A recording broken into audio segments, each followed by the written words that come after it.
Hello mga mami! Welcome sa aking mini vlog. So, samahan niyo pala ako for another grocery vlog. So, before kami mag-grocery, bumili muna ako ng mga kailangan ko sa Watson.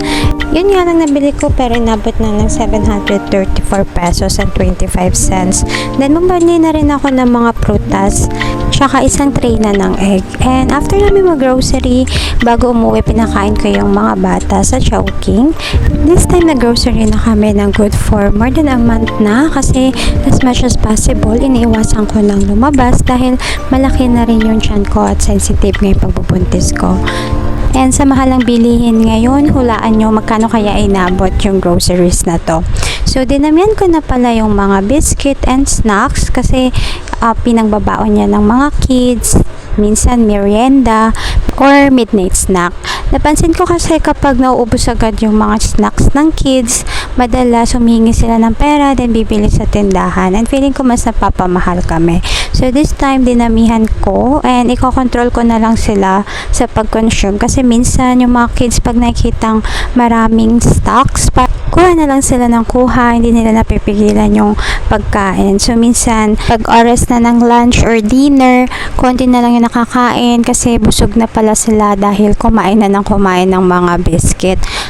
Kaya ngayon, balak ko, hahatiin ko sa kalahati bawat biscuit or snacks nila. Then, yun lang yung ilalagay ko sa lagayan nila. And the rest, itatabi ko muna dun sa lugar na hindi accessible para sa kanila. Bumili na rin ako ng mga chips kasi may time talaga na parang nagka-crave ka ng something salty.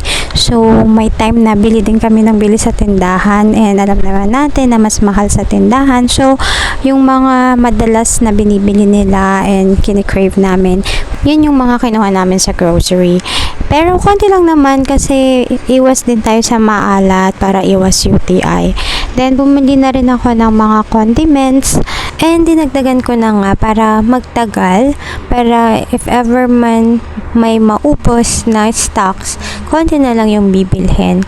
So usually isang pack lang, isang bottle lang yung binibili. Then ginawa ko, tinimes to ko, lalo na yung mga madalas gamitin. So pangluto and yung milk ni Stefan. And then yung oil, so 4 na packs yan. And then bumili din ako ng mga drinks. So ayan, may Dutch milk and walang Yakult. So Delight na lang. Then yung milk. And binila ko sila ng Minute Maid. Orange nga lang yung nakuha ko, dapat mango yan.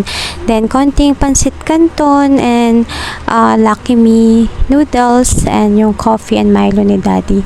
Then bumili din ako ng konting cup noodles kasi minsan kapag gusto namin humigop ng mainit na sabaw or fried yung ulam, so yan yung madalian na pwede naming lutuin para may sabaw. So bumili din ako ng konting canned goods kasi kapag walang maisip na ulamin or tinatamad magluto, so yan yung mga pwede naming lutuin. So lahat pala ito kasama na yung mga toiletries pati yung mga sabong panglaba, umabot ng 10,284 pesos.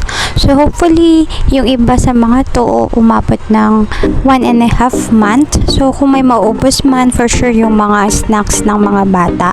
Thank you so much for watching and please don't forget to follow us and see you on my next one.